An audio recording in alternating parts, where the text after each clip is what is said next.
पता होगा कि इंडिया में सारे धर्मों में से दूसरा सबसे बड़ा माने जाने वाला धर्म यानी रिलीजन इस्लाम है।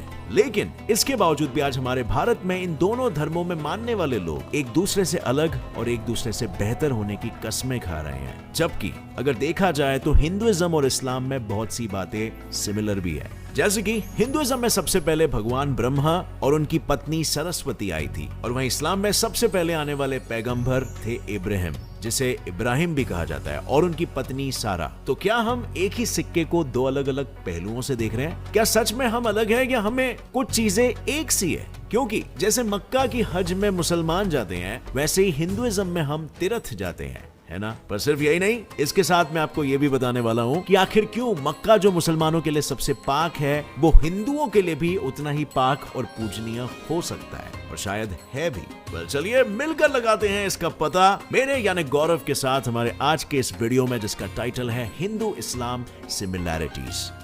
अब फ्रेंड्स, वीडियो शुरू करने से पहले सबसे पहले मैं बताना चाहूंगा कि ये वीडियो सिमिलैरिटीज को दर्शाता है, और अगर आपको लगता है कि ये सिमिलैरिटीज हम में है तो यार दुश्मनी छोड़ो, भाईचारा बढ़ाते हैं। और अगर आपको लगता है कि नहीं ये सिमिलैरिटीज नहीं है, अब जबरदस्ती दो डिफरेंट धर्मों को चिपकाने की कोशिश करो, तो यार फाइन, दैट्स फाइन, आप उस एंगल से भी देख सकते हो। बट ये वीडियो को हम सिर्फ ज्ञान के लिए देखेंगे, दोनों धर्मों की कुछ कुछ बातें जानने के लिए, और इससे अगर कुछ अच्छा निकलता है तो who cares, that's a win win situation, right? Hinduism और इस्लाम की पहली सिमिलैरिटी की बात करें तो वो है प्रॉफिट्स और भगवान के अवतार। यानी इस्लाम के मुताबिक प्रॉफिट्स अल्लाह के मैसेंजर्स थे, जो इंसानी थे और इंसानों के बीच समाज और धर्म को बेहतर बनाकर बढ़ावा देने आए थे। ये इंसानों के बीच ही रहकर इंसानों की ही भाषा बोलते थे। और अगर हम हिंदू में देखें तो वेदों में ऋषि मुनि या संत का जिक्र हुआ है। वेदों में इन्हें भगवान का अवतार नहीं कहा जाता, परंतु ऋषियों को अधिकारी पुरुष यानी कि सुपर ह्यूमन पावर वाले इंसान जरूर कहा गया। और इनकी अवतारित होने की थियरी को स्वामी भास्करानंद ने इस तरह समझाया है कि भगवान धरती पर बस सिर्फ दो वजहों को पूरा करने के लिए अवतारित होते हैं। पहला तो लोगों को इंस्पायर करने के लिए, उन्हें सीख देने के लिए, और दूसरा उन्हें लिबरेट करने के लिए यानी आजाद करने के लिए बुराइयों से। और वो इंसानों को अपने खुद के एग्जाम्पल से इंस्पायर करते थे। यहाँ पर यह समझने की जरूरत है कि वो जन्म से ही सब कुछ जानते हैं, उन्हें ऐसा करने की जरूरत नहीं होती, लेकिन इंसानों को इंस्पायर करने के लिए वो एग्जाम्पल सेट करते हैं। वहीं अगर इस्लाम की बात की जाए तो इस्लाम का भी यही मानना है कि 1,24,000 प्रॉफिट्स को धरती पर भेजा गया था। बट हिंदुइज्म में तो ये माना जाता है कि भगवान खुद इंसानों का रूप लेकर यानी रीइंकार्नेशन से धरती पर धर्म को नई परिभाषा, नया जीवन देने आते हैं, जिन्हें हम अवतार कहते हैं। और श्रीमद् भागवत में अनगिनत अवतारों की बात की गई है। मतलब यहाँ पर श्रीमद् भागवत एक तरह से इस्लाम के लाखों प्रॉफिट्स के व्यू को सपोर्ट करता है। हालांकि इस्लाम में प्रॉफिट्स को अल्लाह का अवतार नहीं माना जाता है, वो इंसान ही होते हैं जो अल्लाह के मैसेंजर्स होते हैं बस। और इनके ये सारे मैसेजेस कुरान में है। और उसी तरह हिंदुइज्म में जब विष्णु भगवान ने कृष्ण भगवान का अवतार लिया था, तब उन्होंने भी अपनी टीचिंग्स ह्यूमैनिटी के लिए भगवत गीता में लिखवाया। लेकिन इन दोनों धार्मिक ग्रंथों से इंफॉर्मेशन निकालना, लर्निंग्स और मैसेजेस निकालना, हम सभी आज के मॉडर्न जमाने के लोगों के को आप दो कॉन्सेप्ट से समझ सकते हो, जिसमें एक है सगुण ब्रह्मन और दूसरे पर है निर्गुण ब्रह्मन। और भगवान को पाने के लिए एक इंसान को पहले सगुण ब्रह्मन यानी अपने अंदर भगवान की एक छवि बनानी होती है, और फिर सगुण ब्रह्मन यानी इस छवि पर अपने मन को एकाग्र करके ध्यान लगाने से निर्गुण ब्रह्मन यानी कि हिंदुइज्म के मुताबिक भगवान की प्राप्ति हो जाएगी। और सगुण निर्गुण ब्रह्मन के इन्हीं कॉन्सेप्ट से आइडल वर्शिप का जन्म हुआ है, यानी असल भगवान को पूजने के बजाय उनकी मूर्त और उनकी तस्वीर को पूजना, जिससे आप रियल भगवान को हासिल कर सकते हो। हालांकि इस तरीके को पहले सिर्फ ध्यान लगाने के एक तरीके के रूप में इस्तेमाल किया जाता था, लेकिन समय के साथ ये कॉमन प्रैक्टिस बन गया, जिसे हिंदुइज्म का कोर मान लिया गया है। यही नहीं, भगवत गीता में कृष्ण भगवान ने अर्जुन से कहा था कि उन्हीं से सारी दुनिया की हर चीज बनी है, हम इंसान भी। और यही बात आपको कुरान के अर-रुम्ह 30 के मुताबिक जानने मिलेगी, जिसमें यह साफ साफ लिखा हुआ है कि he has created all people,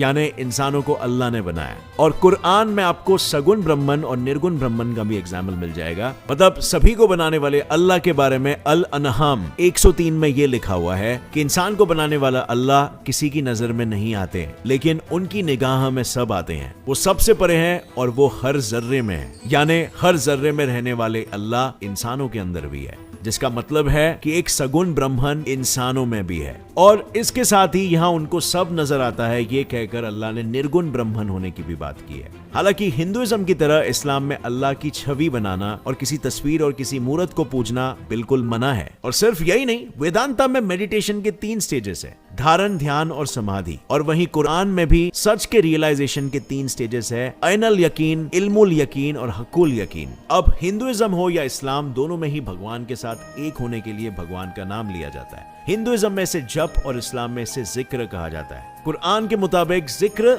2 तरीके के होते हैं, जहरी जो आप जोर जोर से बोलकर करते हो, और खाफी जिसमें आप धीमी आवाज में बोलते हो। लेकिन सूफिज्म में जिक्र का तीसरा तरीका भी होता है, जिसे सुल्तान उल अस्कर कहते हैं। इसमें अल्लाह का नाम जुबान से बोलने की जरूरत नहीं होती, आप दिल में अल्लाह का नाम लेते हो। वहीं हमारे हिंदुइज्म में जप को 3 तरीकों से किया जाता है। इसमें सबसे पहले आता है वाचिका जप, जिसमें आप जोर जोर से भगवान के नाम को याद करते हो। दूसरा है अपमशु जप, जिसमें आप होठों से भगवान का नाम कुछ इस तरीके से लेते हो कि सिर्फ बोलने वाले को यानी आपको सुनाई दे। और तीसरा तरीका है मानसा जप, जिसमें आप बिना जुबान और होठों को हिलाए अपने मन में भगवान का नाम लेते हो। अब इन तीनों ही तरीकों में से मानसा जप अपमशु जप से बढ़कर और अपमशु जप को वाचिका जप से बढ़कर माना जाता है। अब फ्रेंड्स, क्या आपको याद है मैंने आपको वीडियो की शुरुआत में कहा था मक्का सिर्फ मुसलमानों और इस्लाम में यकीन करने वालों के लिए नहीं बल्कि हिंदुओं के लिए भी एक पवित्र जगह है। और इसकी कहानी कुछ ऐसे है कि मक्का, जहां पर इस्लाम को मानने वाले हज पर जाते हैं, वहां एंशियंट वैदिक स्क्रिप्चर हरिहरेश्वर महात्म्या ने यह कहा है कि एकम पादम गाययांतु मक्कायांतु द्वितीयाकम तृतीयम स्थापितम दिव्यम मुक्त्याय शुक्लास्य सनिधाऊ। यानी भगवान विष्णु के पैरों का निशान 3 जगह पे पड़े थे, जिनमें से एक था गया, दूसरा था शुक्ल तीर्थ और तीसरा और आखिरी था मक्का।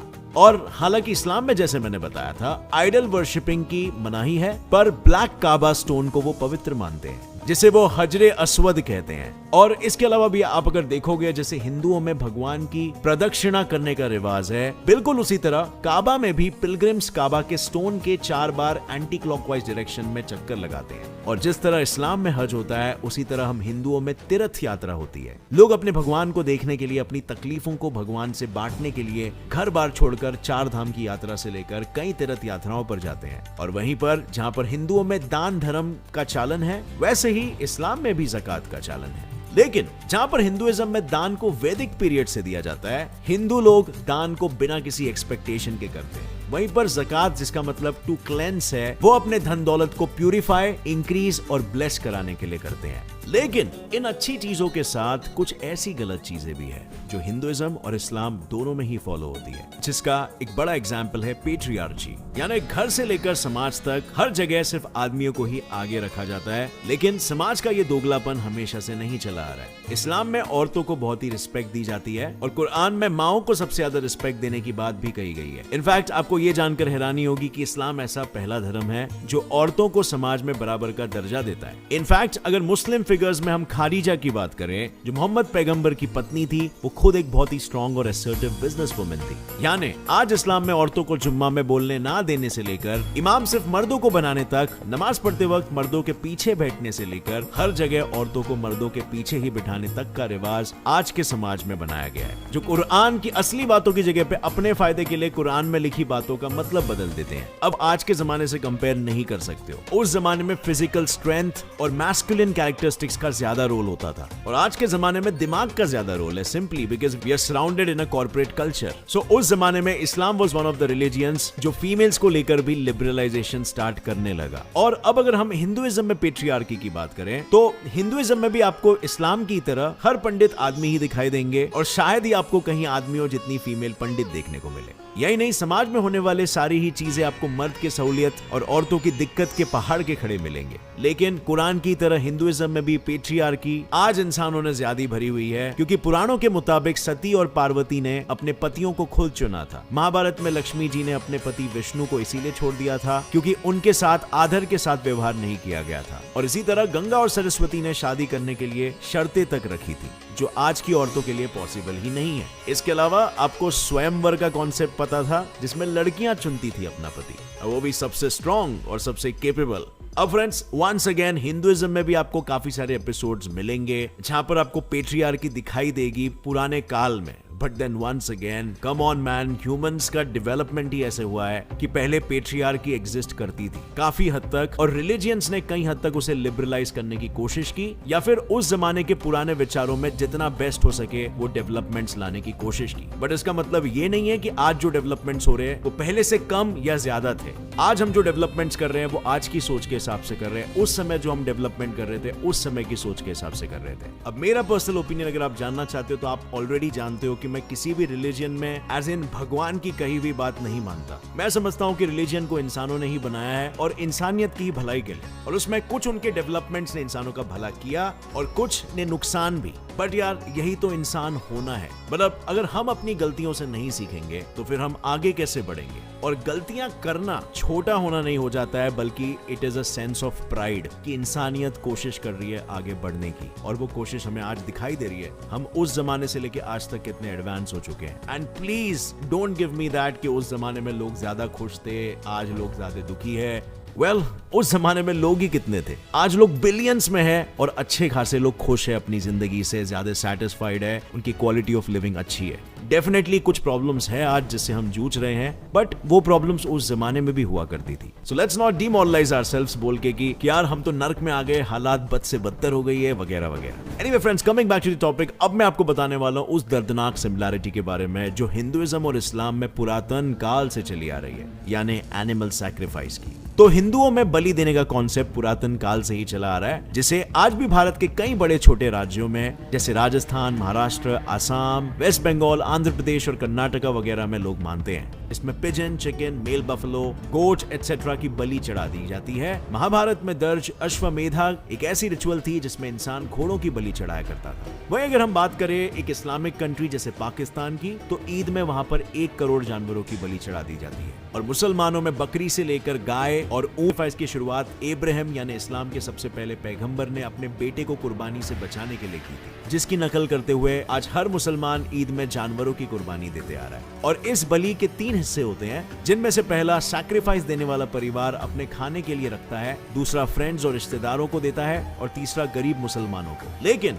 अपना पेट भरने के लिए भगवान के द्वारा बनाए गए मासूम जानवरों की जान लेना, वायलेंस और एग्रेशन दिखाना आज के तारीख में शायद सही नहीं माना जा सकता। और यहाँ पर शायद दोनों ही धर्म एग्रेशन को थोड़ा कम कर सकते हैं। इस बारे में आपकी क्या राय है? और क्या आपने कभी सोचा था कि हिंदुइज्म और इस्लाम के बीच में सिमिलैरिटीज भी हो सकती है अगर आप इसे एक सर्टेन पर्सपेक्टिव से देखो तो? इसका जवाब आप मुझे नीचे कमेंट सेक्शन में देना। वंस अगेन फ्रेंड्स, मैंने आपको बस एक नजरिया दिया चीजों को देखने का। आई नो अगर 2 रिलीजन में सिमिलैरिटीज है तो काफी डिफरेंसेस भी है, लेकिन यार जो उन्हें फॉलो कर रहे हैं ह्यूमंस, होमो सेपियंस, वो लोग तो एक ही है ना। मतलब सिर्फ 2 बिलीव्स की वजह से इंसान इतना अलग कैसे हो जाता है? गाइस, हमें ये बात को समझना चाहिए कि हमारे बिलीव्स में भी अलग हो, लेकिन एट द एंड साइंस के आंखों में हम है तो एक ही प्रजाति के जीव, जिन्हें एक दिन मिलकर इस पृथ्वी को और ह्यूमन स्पीशीज को अर्थ से किसी दूसरे ग्रह में लेकर जाना पड़ेगा, क्योंकि earth is not here to stay, but we humans can if we unite as one. With that said friends, अगर इस वीडियो से कुछ भी नया सीखने मिला तो एक लाइक जरूर ठोकना।